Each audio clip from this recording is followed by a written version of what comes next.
विश्वरत्न doctor Babasaheb आंबेडकरांचा अरे जोर से बोलो, अरे ताकद से बोलो.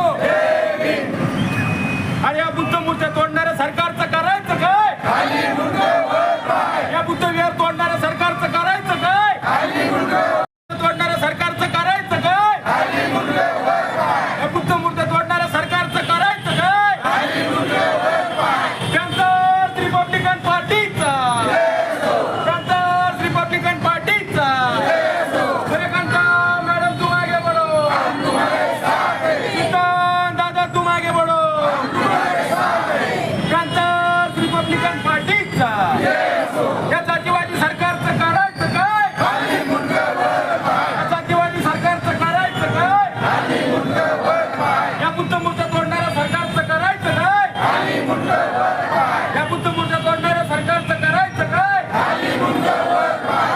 डॉक्टर भारतीय संविधानाचा, पॅन्थर्स रिपब्लिकन पार्टीचा, पॅन्थर्स रिपब्लिकन पार्टीचा अमर रहे, अमर रहे, अमर रहे, अमर रहे. पॅन्थर्स रिपब्लिकन पार्टीतर्फे आज रोजी पक्षातर्फे मोठं निदर्शन या ठिकाणी आयोजित केलेलं आहे.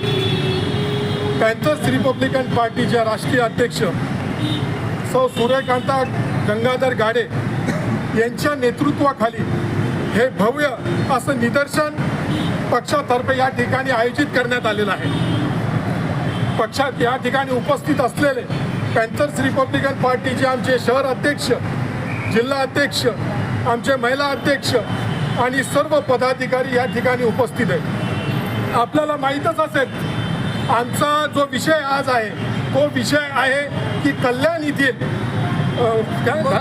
बुद्ध विहार या ठिकाणी भिक्खूंना आणि वालधुनी या ठिकाणी त्यांना मारहाण करून आणि गौतम बुद्धाची मूर्ती हटवल्याने त्या ठिकाणी पॅन्थर्स रिपब्लिकन पार्टी तीव्र शब्दात या ठिकाणी निषेध करत आहे.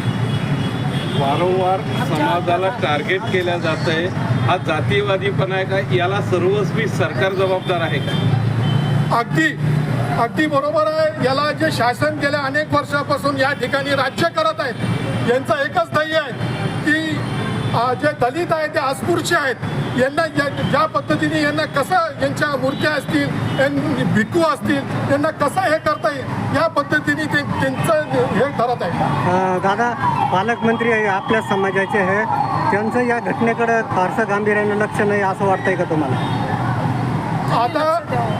आता आपल्या या जिल्ह्याचे पालकमंत्री संजय सिरसाट या ठिकाणी आहेत आणि ते स्वतः दलित समाजाशी निगडीत आहेत. आपण पाहिलं असेल की आपलं उपवर्गीकरण या गोष्टी अनेक गोष्टी दलितांच्या बाबतीत घडत आहेत, पण आपल्या जिल्ह्याचे पालकमंत्री या ठिकाणी चूप आहेत. ते एक शब्द या ठिकाणी काढत नाही आहेत. हे दुर्दैव समाजाचं आहे असं मी मानतो. असं वाटतंय का सामाजिक न्याय मंत्र्याची या सर्व प्रकरणाला मूक संबंधी आहे? अगदी बरोबर आहे, कारण की आज आम्हाला पालकमंत्र्याकडून सर्वसामान्य आणि दलित माणसाला आणि बहुजन समाजाला खूप मोठी अपेक्षा होती की पालकमंत्र्यांच्या हातून समाजाच्या बाबतीत काहीतरी ठोस निर्णय झाला पाहिजे, पण ते न होता आमचे अन्याय अत्याचार दिवसेंदिवस वाढत चाललेले आहे. पुढची भूमिका काय असणार आहे? आज तुम्ही निदर्शन केलंय, पुढची भूमिका काय असणार? आमची भूमिका हीच आहे की काल परवा कल्याण येथील आमचे भिक्खू बांधव आणि गौतम बुद्धाची मूर्ती हटवल्यानंतर तिथं तातडीने शासनाने आणि पोलिसांनी त्याची संपूर्ण चौकशी करून याच्यावर कडक कारवाई झाली पाहिजे. पुढची भूमिका काय म्हणजे काय आंदोलनात पवित्र घेणार? आम्ही पॅन्थर्स रिपब्लिकन पार्टीतर्फे आणि आमचे सर्व जिल्ह्याचे पदाधिकाऱ्यांची बैठक घेऊन तातडीने शासनाला आणि प्रशासनाला एक अल्टिमेटम देतो की एक कालावधी दिल्यानंतर याच्यावर जर कारवाई झाली नाही तर पॅन्थर परत रस्त्यावर उतरल्याशिवाय राहणार. असाही आरोप होतो या सर्व घटनेमागे खासदार श्रीकांत शिंदे यांचा हात आहे. हो, ज्या पद्धतीने हे झालेलं आहे ते स्वतः त्या ठिकाणी खासदार आहेत आणि खासदार असल्यामुळं ते फक्त एका समाजाचं प्रतिनिधित्व करत नाही, ते सर्व जाती धर्माचं या ठिकाणी खासदारकीचं प्रतिनिधित्व त्या ठिकाणी करत आहे आणि असं या ठिकाणी कृत्य होणं हे खरंच लाजरी पण आहे. पार्टीच्या वतीनं आज इथं आमच्या पक्षाच्या वतीने निदर्शनं ठेवलेले आहे आणि या निदर्शनात माझे सगळे पदाधिकारी हजर आहेत आणि राजधानी कल्याण ठाणे येथील बुद्धमूर्ती तुटल्यामुळे विहार तुटल्यामुळे आम्ही त्याला संरक्षण द्यावं या सरकारनं, यासाठी ही निदर्शनं आयोजित केलेली आहे. इथे महिलांवर अत्याचार होतात, मुलींवर अत्याचार होतात, नीट प्रकरणाची अजूनही काही तडजोड नाही आहे, काहीच करत नाही आहे, बेरोजगारी वाढते आहे, खाजगीकरण जास्तीत जास्त सुरू होते आहे आणि तरुण बेरोजगार झाले आहेत, अंधश्रद्धा फैलवल्या जात आहे. असे असताना आमच्या बुद्धमूर्ती तुटल्या. गाडेसाहेब जेव्हा होते इथे औरंगाबाद शहरात जवळजवळ 110 विहार होते, ते सरकारनं पाडायची नोटीस दिली. साहेब म्हणाले मला गंगाधर गाडे म्हणतात आणि ते 110ही विहार गाडेसाहेबांनी वाचवले.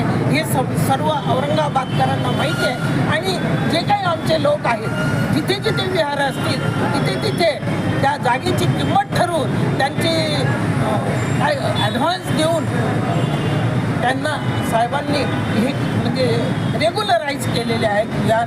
तसं कल्याणला आणि कुठेही महाराष्ट्रात होत असेल तर आमच्या बुद्ध विहाराला संरक्षण दिलेलं पाहिजे असं आमचं धोरण.